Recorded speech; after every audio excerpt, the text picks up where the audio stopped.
नमस्कार दोस्तों, स्वागत है आपका आपके अपने YouTube चैनल फेवरेट गुरु के अंदर। चैनल को सब्सक्राइब नहीं किया तो चैनल को सब्सक्राइब कर लीजिए। दोस्तों, हम बात कर रहे थे बल की। आज अपन बात करते हैं संपर्क और असंपर्क बल की। सबसे पहले बात करते हैं अपने संपर्क बल की और उसके बाद अपन बात करेंगे किसकी, असंपर्क बल की। नाम से ही जैसे पता है कि संपर्क बल क्या होता है और असंपर्क बल क्या होता है, जैसे वर्ड से पता लग रहा है। देखो कैसे, संपर्क का मतलब कि जब बल काम कर रहा होता है तो उस दौरान क्या होना चाहिए, संपर्क होना चाहिए। असंपर्क का मतलब कि जब बल काम नहीं कर रहा है तो उस समय क्या होना चाहिए, संपर्क नहीं होना चाहिए। ठीक है, तो उदाहरण के लिए बात करें अपने संपर्क बल में क्या होता है। एक तो है आपके पास पेशीय बल, क्या है, पेशीय बल। दूसरा जो है वो आपके पास क्या है, घर्षण बल है। क्या है, घर्षण बल है। ठीक है, एक क्या है, पेशीय बल है और दूसरा क्या है आपके पास है, घर्षण बल है। देखो पेशीय बल क्या होता है, ऐसा बल जिसको लगाते समय क्या करें, हमारे मांसपेशियों का जो है वो यूज किया जाए। जो मांसपेशियां हैं उसका प्रयोग किया जाता है तो वो बल कौन सा कहलाता है, पेशीय बल कहलाता है। ठीक है, जैसे मान लीजिए अपन किसी थैले को क्या करते हैं, धकेलते हैं। थैले को धकेलते हैं तो उसमें हमारी मांसपेशियों का क्या लगता है, जोर लगता है। तो उस पर जो बल कार्य कर रहा होता है वो क्या कहलाता है, पेशीय बल कहलाता है। ठीक है, तो उसके अंदर क्या हो रहा है, हमारा टच हो रहा है उसके साथ, तो उसे बोला जाता है संपर्क बल। अगर बात करें अपने किसकी, घर्षण बल की, तो घर्षण बल जो होता है ये क्या होता है, दो सतहों के बीच में लगता है।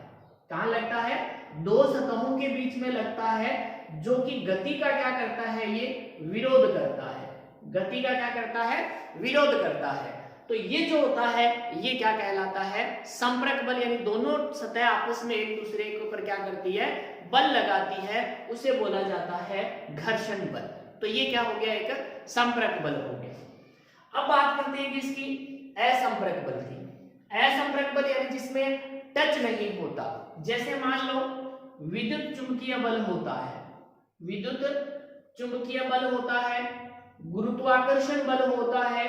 ये जो होते हैं ये क्या कहलाते हैं, असंपर्क बल कहलाते हैं। जैसे मान लीजिए आपके पास चुंबक है, ठीक है, ये मान लो S सिरा है और ये मान लो L सिरा है। इसके पास जब अपन दूसरी कोई चुंबक लेकर के आते हैं, मान लो ये N है और ये क्या है, उसका S सिरा है, तो इसको बिना टच किए ये क्या करता है, इस दूसरे वाली जो चुंबक होती है इसको क्या करता है, दूर धकेलता है। यानी दोनों के बीच में क्या होता है, प्रतिकर्षण होता है। तो इन दोनों का आपस में कोई संपर्क नहीं होता, लेकिन फिर भी इन दोनों के बीच में क्या लगता है, एक बल लगता है। इसी प्रकार गुरुत्वाकर्षण बल है। ठीक है, गुरुत्वाकर्षण बल है तो देखिए गुरुत्वाकर्षण बल जो होता है वो भी बिना संपर्क के लगता है। जैसे मान लो ये मार्कर है, इसको मैं छोड़ूंगा तो ये कहां जाएगा, नीचे की ओर जाएगा। नीचे की ओर जाएगा तो इस पे कौन सा बल काम कर रहा होता है, गुरुत्वाकर्षण बल काम कर रहा होता है।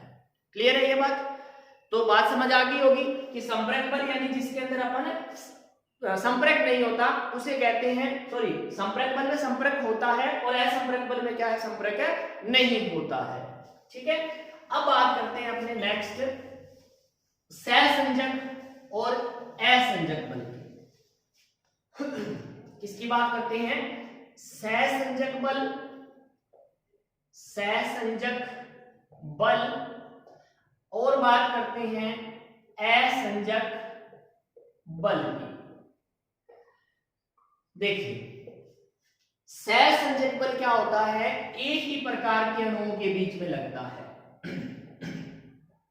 एक ही प्रकार के अणुओं के बीच में काम करता है, उसे कहते हैं सहसंजक बल। असंजक बल क्या होता है, अलग अलग अणुओं के बीच में लगता है। किसके बीच में लगता है, अलग अलग अणुओं के बीच में लगता है, इसे कहते हैं असंजक बल।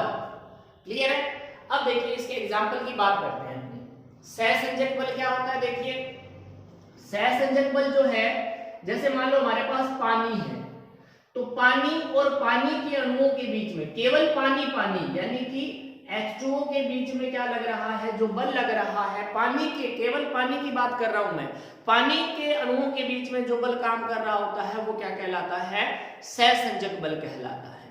ठीक है, ऐसे कोई एक चीज होनी चाहिए हमारे पास। ठीक है, जैसे मान लो चोक होता है आपके पास, क्या है, चोक है, तो चोक के अणुओं के बीच में जो काम करता है वो बल भी क्या कहलाता है, सहसंजक बल कहलाता है। यानी कहने का मतलब एक ही प्रकार के अणु होने चाहिए, उनके बीच में जो बल काम करता है वो बल कौन सा होता है, सहसंजक बल होता है। देखिए सहसंजक बल का मान क्या होता है, ठोसों के अंदर सबसे ज्यादा होता है, ठोस में तो सबसे क्या पाया जाता है, ये ज्यादा पाया जाता है, और गैस के अंदर सबसे क्या पाया जाता है, ये कम पाया जाता है। ठोसों के अंदर सहसंजक बल का मान क्या होता है, ज्यादा, और गैसों में क्या होता है, कम होता है। यानी ठोस पदार्थ के अणुओं के बीच में बल क्या होता है, ज्यादा, वो कौन सा है, सहसंजक बल कहलाता है। क्लियर है बात, गैस में सबसे कम पाया जाता है। अगर बात करूं मैं किसकी, असंजक बल की, असंजक बल का मतलब क्या होता है, देखो अलग अलग अणुओं के बीच में बात करें, असंजक बल अलग अलग अणुओं के बीच में लगता है। जैसे मान लो आपके पास कांच है, क्या है, कांच, और क्या है, पानी, कांच और पानी के अणुओं के बीच में जो बल लगेगा वो बल कौन सा होगा, असंजक बल होगा। कांच और पानी के अणुओं के बीच में जो बल लगेगा वो बल कौन सा होगा, असंजक बल होगा। इसी प्रकार मान लो जैसे मैं क्या करता हूं, बोर्ड पर लिख रहा हूं, ठीक है, तो बोर्ड और मार्कर की जो स्याही है, इन दोनों के बीच में जो बल लग रहा है वो बल किसके, क्या लग रहा है, कौन सा लग रहा है, असंजक बल लग रहा है। ऐसे जब ब्लैक बोर्ड पर चौक के द्वारा लिखा जाता है तो चौक के कण जो होते हैं, उसके अणु जो है उसके बीच में, और बोर्ड जो है उसके बीच में जो बल लग रहा है वो बल क्या कहलाता है, असंजक बल कहलाता है। इसी प्रकार मान लीजिए आपके पास कोई एक पेज है, वो फट गया, उसके ऊपर आप गोंद लगाते हो, ठीक है, तो गोंद और क्या होता है, जो आपके पास पेज है उसके अणुओं के बीच में जो बल लग रहा है वो बल क्या कहलाता है, असंजक बल कहलाता है। क्लियर है बात। दूसरी बात का ये ध्यान रखना कि असंजक बल क्या करता है, गीला करता है, यानी किसी भी चीज को क्या कर देता है, जैसे गीला कर देता है। फॉर एग्जाम्पल की बात करें अपने, तो पानी की बात कर लेते हैं। अगर मैं पानी को क्या करता हूं, हथेली पर रखता हूं, तो हथेली क्या हो जाती है, गीली हो जाती है, हथेली क्या हो जाती है, गीली हो जाती है। तो जहां पर सहसंजक बल असंजक बल का मान क्या होगा, ज्यादा होगा, वहां पर पदार्थ क्या होंगे, यानी कि क्या होगा, वो अपनी छाप छोड़ेगा। कहने का मतलब दूसरी चीज को क्या कर देगा, गीला कर देगा। जैसे कांच है, कांच और पानी की बात करूं तो कांच के जार के अंदर जब अपन पानी डालेंगे तो कांच की सतह क्या हो जाती है, गीली हो जाती है, हथेली क्या हो जाती है, गीली हो जाती है। तो जहां पर क्या होता है, असंजक बल का मान ज्यादा होता है, वहां पर पदार्थ क्या करता है, दूसरे को गीला कर देता है। लेकिन अगर मैं पारे को क्या करता हूं, हाथ के ऊपर रखता हूं, तो वो क्या करता है, पारा जो होता है वो हाथ को गीला नहीं कर पाता। उसका क्या रीजन होता है कि उसके अंदर जो लगने वाला सहसंजक बल होता है वो बल क्या है, ज्यादा है। यानी असंजक बल का मान ज्यादा होता है तो गीला होगा, अगर सहसंजक बल का मान ज्यादा होता है तो वो गीला नहीं होगा। क्लियर है बात। ये ठोसों में सहसंजक बल का मान सबसे ज्यादा और गैसों में सबसे क्या होता है, कम होता है। क्लियर है बात। उम्मीद करता हूं कि आप लोगों को समझ में आ रहा होगा। कमेंट बॉक्स में बताइएगा मुझे अगर कोई बात समझ में नहीं आई है तो। ठीक है, अब बात करते हैं अपने अभिकेंद्रीय बल की। किसकी बात करते हैं, अपने अभिकेंद्रीय बल की। दो बल होते हैं ये, एक होता है अभिकेंद्रीय बल और एक होता है आपके पास अपकेंद्रीय बल। अभिकेंद्रीय बल और अपकेंद्रीय बल। देखिए जो अभिकेंद्रीय बल होता है, ये ध्यान रखना, ये बल होता है वास्तविक। कैसा बल होता है, ये वास्तविक बल होता है। ठीक है, अभिकेंद्रीय बल जो होता है ये बल क्या होता है, वास्तविक होता है। क्लियर है ये बात। अब अपन थोड़ा पहले अभिकेंद्रीय बल के बारे में बताता हूं आपको कि होता क्या है। जैसे मान लो कोई भी एक वस्तु है, वो अगर वृत्ताकार पथ पर घूम रही है, वो अगर क्या कर रही है, वर्ताकार पथ पर क्या कर रही है, घूम रही है, तो ध्यान रखना उस दौरान जो बल काम करता है वो बल क्या होता है, अभिकेंद्रीय बल होता है। यानी सीधे सिंपल शब्दों में आप ये कह सकते हो कि किसी भी वस्तु को वर्ताकार पथ पर घुमाने के लिए जो बल काम करता है उस बल को क्या बोला जाता है, अभिकेंद्रीय बल बोला जाता है। देखो इसका जो अभिकेंद्रीय बल होता है, इसकी जो दिशा होती है वो क्या होती है, अंदर की ओर होती है, यानी केंद्र की ओर होती है। तो इसकी जो दिशा होगी वो किस प्रकार से होगी, अंदर की ओर होगी, इस प्रकार से। इसको लिखा जाता है एफ ऑफ सी से, इसकी वैल्यू होती है mv² बटा में क्या होता है, r होता है। यानी अभिकेंद्रीय बल का मान क्या हो जाएगा, Fc = mv² बटा में r हो जाएगा। अगर मान लो आपसे क्या होता है, अभिकेंद्रीय त्वरण पूछ ले कई बार क्वेश्चन आ जाता है ये कि अभिकेंद्रीय त्वरण क्या होता है, तो आप लोगों को देखो पता है कि बल का फॉर्मूला क्या होता है, F बराबर क्या होता है, m में होता है। अगर मैं यहां से बात करूं तो A बराबर क्या लिख सकता हूं, मैं F में m लिख सकता हूं। तो देखो इस क्वेश्चन, इस फॉर्मूले से अगर मैं A बराबर F/m लिखना चाहूं तो F/m यहां आ सकता है m, तो यानी कि Fc में m बराबर क्या बच जाएगा, v² बटा में r। अब देखो F में m ये क्या हो जाएगा, त्वरण हो जाएगा, तो A = क्या हो जाएगा, v² बटा में r। ये क्या कहलाएगा, अभिकेंद्रीय त्वरण कहलाएगा। A बराबर v² बटा में r क्या कहलाएगा, अभिकेंद्रीय त्वरण कहलाएगा। क्लियर है। चलिए और एग्जांपल लेते हैं अपने। जैसे मान लीजिए ये हमारा सूर्य है, इसके चारों ओर क्या करती है, पृथ्वी जो है वो क्या करती है, चक्कर लगाती है।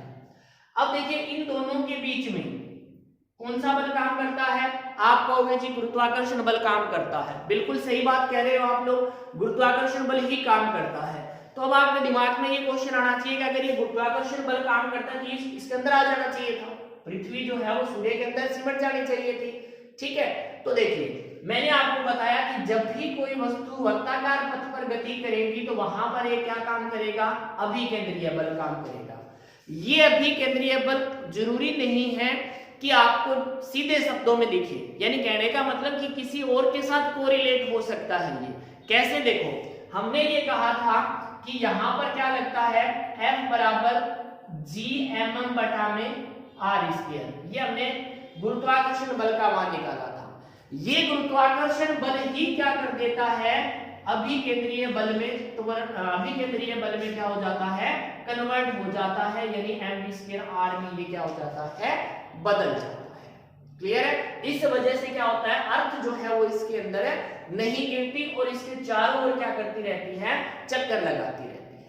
क्लियर है। इसी प्रकार क्या है, जैसे मान लो आपके पास नाभिक पाया जाता है, नाभिक में क्या होता है, प्रोटॉन और बाहर क्या होते हैं आपके पास, इलेक्ट्रॉन होते हैं।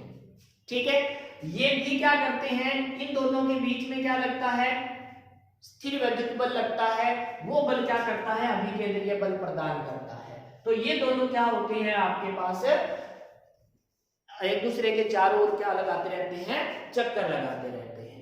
क्लियर है बात ये।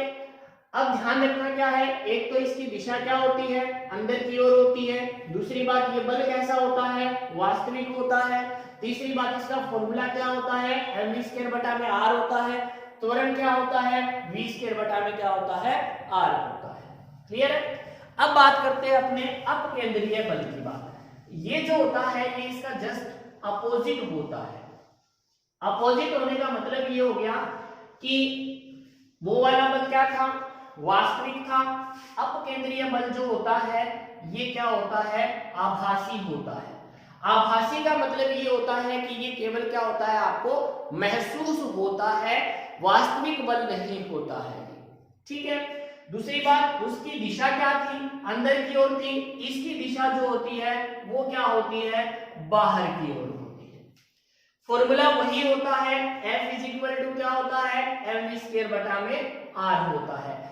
फॉर्मूला जो होता है वो अभिकेंद्रीय बल और अपकेंद्रीय बल दोनों का ही क्या होता है, सेम होता है। लेकिन दिशा का क्या होता है, फर्क होता है। उसकी दिशा अंदर की ओर होती है और अपकेंद्रीय बल की दिशा जो होती है वो क्या होती है, बाहर की ओर होती है। उदाहरण के तौर पर मान लो जैसे ये कोई एक झूला है, जब कोई बच्चा झूला झूलता है तो वो क्या करता है, ऐसे बाहर की ओर एक बल का अनुभव करता है, ठीक है। वो जो बल लग रहा होता है वो कौन सा बल लग रहा होता है, अपकेंद्रीय बल लग रहा होता है। क्लियर है ये बात।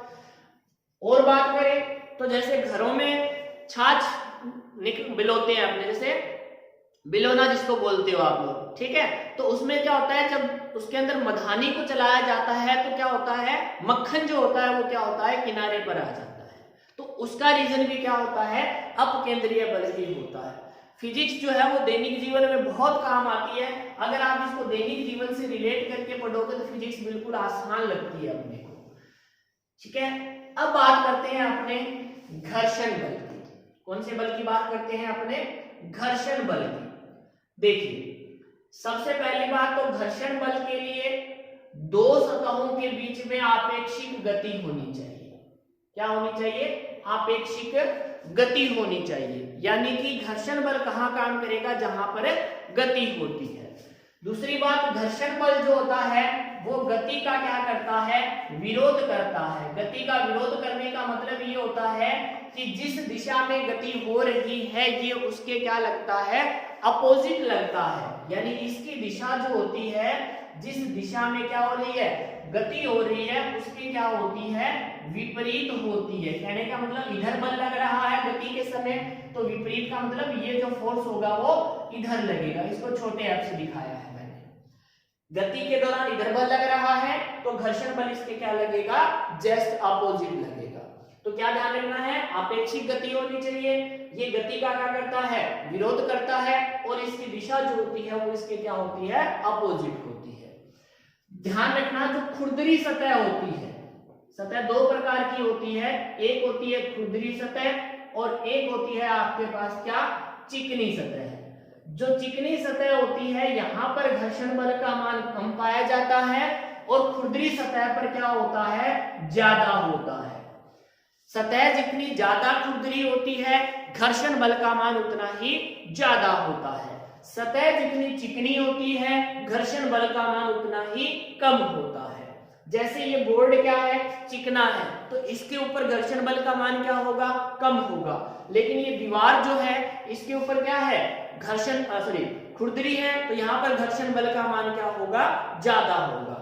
तो आप यहाँ से एक बात नोट कर सकते हो कि चिकनी सतहों के लिए घर्षण बल का मान क्या होता है, कम, और खुरदरी सतहों के लिए घर्षण बल का मान क्या होता है, ज्यादा होता है। अब देखिए घर्षण बल कितने प्रकार का होता है, यानी इसके प्रकार क्या क्या है। देखो पहला है कि स्थैतिक घर्षण बल, स्थैतिक घर्षण। अब देखो स्थैतिक घर्षण क्या होता है, एक एग्जांपल लेते हैं अपने। देखो कि एक बॉक्स पड़ा है मेरे पास, यहाँ कोई एक बॉक्स पड़ा है मान लीजिए, ठीक है, ये मेज है, मेज पर एक बॉक्स पड़ा है। इस पर मैंने क्या लगाया, एक बल लगाया, यानी F लगाया। इससे पहले ध्यान देना, जैसे कोई भी वस्तु है हमारे पास, आपको पता है भार के कारण एक बल लगता है नीचे की ओर mg, ठीक है, भार के कारण बल क्या लगता है, mg। इस बल को संतुलित करने के लिए इसके अपोजिट डायरेक्शन में एक बल काम करता है, उसको बोलते हैं प्रतिक्रिया बल।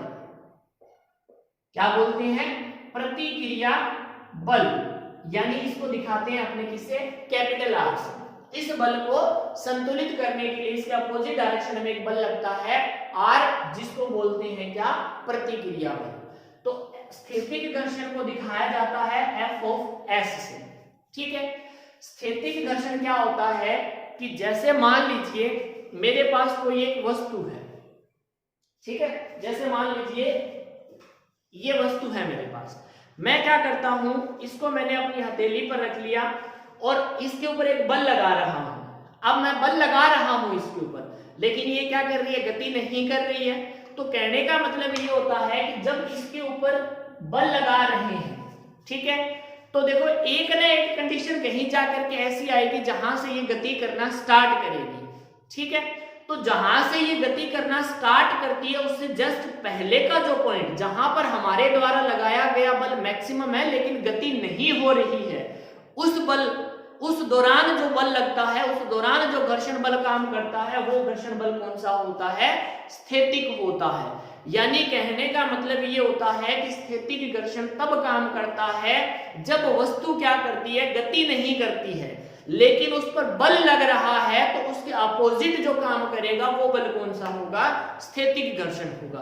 देखो यहां पर जब अपन इसके ऊपर बल लगाते हैं तो एक पॉइंट ऐसा पीक पॉइंट आता है जहां पर अगर मैं बल के मान को थोड़ा सा ज्यादा कर दूंगा तो वो गति करने लग जाएगी। तो वो पीक पॉइंट जहां पर ये बल को सहन कर रही है लेकिन क्या हो रहा है? गति नहीं कर रही है, उस दौरान जो बल काम करता है, घर्षण बल काम करता है, वो कौन सा होता है?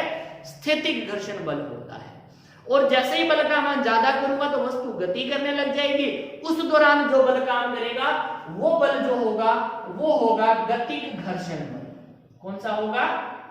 गतिक घर्षण बल। ठीक है, तो ध्यान रखना स्थैतिक घर्षण बल क्या होता है? ये प्रतिक्रिया बल R के समानुपाती होता है। प्रतिक्रिया बल R के क्या होता है? समानुपाती होता है। समानुपाती का चिन्ह हटाते हैं और यहां पर आ जाता है एक नियतांक, इसको बोलते हैं स्थैतिक घर्षण गुणांक म्यू एस। ये जो है म्यू एस, ये क्या होता है? स्थैतिक घर्षण गुणांक होता है। क्लियर है ये बात? तो ध्यान क्या रखना है? स्थैतिक घर्षण गुणांक जो होता है वो क्या होता है? प्रतिक्रिया बल के क्या होता है? समानुपाती होता है।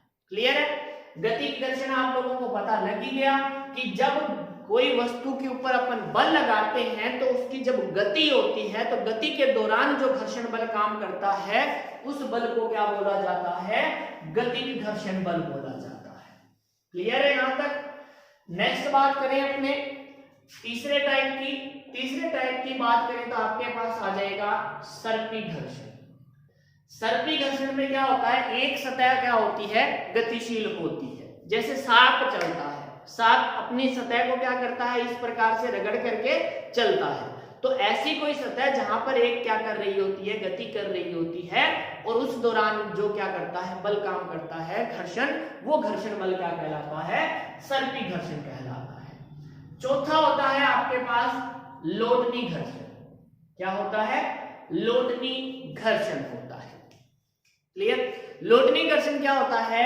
आपने कहानी सुनी होगी, पहले अपन जब छोटी क्लासों में थे तो आपको ध्यान होगा कि एक पाठ आता था हमारे सामाजिक में या विज्ञान में, तो उसमें ये होता था कि पहले जो बोझा ढोया जाता था वो एक चोरस, जैसे मान लो लकड़ी का गुटका मान लीजिए, इस पर रख करके ढोया जाता था।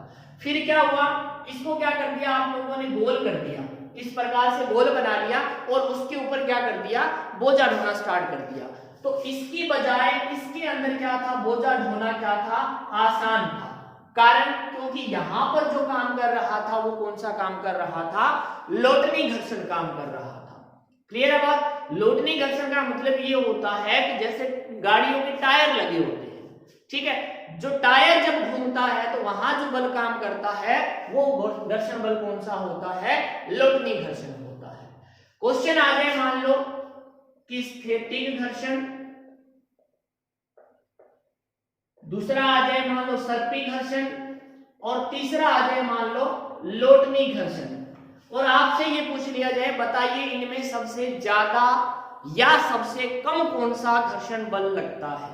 तो ध्यान रखना, सबसे ज्यादा जो बल लगता है वो तो लगता है कौन सा? स्थैतिक घर्षण, और सबसे कम जो बल लगता है वो कौन सा होता है? लोटनी घर्षण। यानी सबसे ज्यादा घर्षण बल कौन सा? स्थैतिक घर्षण, और जो सबसे कम घर्षण बल लगता है वो कौन सा होता है? लोटनी घर्षण होता है। क्लियर है ये बात? आई होप आपको समझ में आ गया होगा। अब आपको कुछ बातें घर्षण के बारे में ध्यान रखनी है। सबसे पहली बात तो क्या? वही सेम बात कि खुरदरी सतह के लिए तो क्या होता है? ज्यादा, और चिकनी सतह के लिए क्या होता है? ये कम होता है। दूसरी बात ये ध्यान रखनी है, स्थैतिक घर्षण जो होता है वो प्रतिक्रिया बल के क्या होता है? समानुपाती होता है। तीसरी और मोस्ट इंपॉर्टेंट बात ये ध्यान रखना कि जो घर्षण जो होता है, यानी घर्षण बल जो होता है, इसका मान क्षेत्रफल पर निर्भर नहीं करता। घर्षण बल जो होता है इसका मान जो होता है वो क्षेत्रफल पर निर्भर नहीं करता। कहने का मतलब आप इसको ऐसे रखो चाहे इसको ऐसे रखो, इसके ऊपर लगने वाले घर्षण बल का मान क्या होता है, समान होता है। क्या होता है, समान होता है। यानी घर्षण बल का मान जो होता है वो क्षेत्रफल पर निर्भर नहीं करता। क्लियर है? चलिए अब बात करते हैं अपने क्या, घर्षण को कम करने के उपाय। चलिए कम करने के उपाय कैसे हैं? सबसे पहला है पॉलिश। क्या है? पॉलिश। पॉलिश आप लोग समझते हो, जैसे जूतों पर करते हैं मान लो, ठीक है, वो वाली पॉलिश भी है। आप जूते देखते हो कि आपने 5-7 दिन उसको अगर पॉलिश नहीं किया तो उसके ऊपर क्या होता है, दरारें सी दिखाई देने लग जाती है आप लोगों को। लेकिन जैसे ही आप उसके ऊपर पॉलिश करते हो तो बिल्कुल क्या हो जाता है, प्लेन हो जाता है। वही काम इस पॉलिश का होता है। देखो घर्षण जो होता है वो क्या होता है, एक ऐसी कमी है जो जरूरी है, यानी एक ऐसी बीमारी है जो होनी चाहिए। अब आप सोच रहे हो ऐसे कैसे? देखो घर्षण के बिना कुछ भी पॉसिबल नहीं होता, हम चल भी नहीं पाते, ठीक है ना। तो घर्षण की कमी क्या है, कमी ये है कि ये क्या करती है, जहां भी लगती है उस चीज को क्या कर देती है, खत्म कर देती है। जैसे मान लो अपने कोई मशीन का पुर्जा घिस जाता है, तो पुर्जा घिसने का कारण क्या होता है, घर्षण बल ही होता है, ठीक है ना। तो आप इसको क्या कर सकते हो, पॉलिश है, ये सारे स्नेहक होते हैं, स्नेहक के द्वारा क्या कर सकते हो, आप इसको कम कर सकते हो। स्नेहक जैसे ग्रीस हो गया, तेल हो गया, ये सारे क्या होते हैं, स्नेहक ही होते हैं। जैसे मान लो महिलाएं क्या करती है, कपड़े सिलती है तो वो कहती है मशीन तो भारी चलने लगी। क्यों भाई, उसको खिला पिला दिया, जब वो मोटी होगी तो भारी चलने लगी। नहीं, क्या कारण है कि उसके जो पुर्जे हैं उसके बीच में घर्षण बल का मान क्या हो गया, बढ़ गया। और उस जब वो भारी चलने लग जाती है तो उसको हल्की करने के लिए क्या करते हो, लाओ जी तेल लाओ, जो भी आप यूज करते हो मशीन वाला तेल, तो उसमें मशीन वाला तेल डाला, तेल डालते ही वो क्या हो जाती है, हल्की चलने लग जाती है। लुगाइया कहते हैं हाँ जिसोरा होगा हमारा, तो जिसोरा क्यों हुआ, क्योंकि वहां पर क्या यूज किया आपने, स्नेहक यूज किया, क्या, तेल। वो तेल क्या करेगा, उन सतहों के बीच में जाएगा, सतहों के बीच में जाकर के उसको बिल्कुल क्या कर देगा, प्लेन कर देगा। यानी वो सतह कैसी कर देगा, चिकनी सतह कर देगा। और आपको मैंने बता दिया कि चिकनी सतह पर घर्षण बल का मान क्या होता है, कम होता है। तो जहां घर्षण बल का मान कम होगा वहां पर क्या हो जाएगा, आपके पास जो चलने वाली गति है वो क्या हो जाती है, इजी हो जाती है, आसान हो जाती है। मशीनों में क्या होता है, ग्रीस लगाया जाता है, ग्रीस भी इसीलिए लगाया जाता है ताकि मशीनें क्या हो जाती है, आसानी से चले और उसके जो पुर्जे हैं वो आपस में घिसे नहीं। तीसरा जो टाइप है उसके अंदर आप ये ले सकते हो बॉल बियरिंग, सॉरी क्या ले सकते हो, बॉल बियरिंग। बॉल बियरिंग क्या होती है, आप जब अपने साइकिल का पंचर लगाने जाते थे तो उसमें देखा होगा कि ऐसे एक वर्ताकार होता है और इसके बीच में यहाँ पर छोटी छोटी गोलियां लगी होती है, ऐसे छोटी छोटी क्या होती है, यहाँ पर गोलियां लगी होती है और इसके अंदर वो ग्रीस भर देता था। मिस्त्री जो था वो क्या हो जाता, ग्रीस भर देता था और हम कहते हैं कि साइकिल जो है वो आसानी से चलने लगी। तो ये होता है क्या, बॉल बियरिंग का, ठीक है। तो बॉल बियरिंग से क्या होता है कि गति जो होती है वो क्या हो जाती है, आसान हो जाती है। क्लियर है? तो उम्मीद करता हूं ये टॉपिक आप लोगों को अच्छे से समझ में आ गया होगा। अगर आपने चैनल को सब्सक्राइब नहीं किया है तो चैनल को सब्सक्राइब कीजिए। अगर आपको ये वीडियो अच्छी लग रही है तो आप इसको शेयर कीजिए और बेल आइकन जो है वो दबा लीजिए ताकि आपको नेक्स्ट वीडियो का जो नोटिफिकेशन है वो सबसे पहले मिल जाए। Thank you.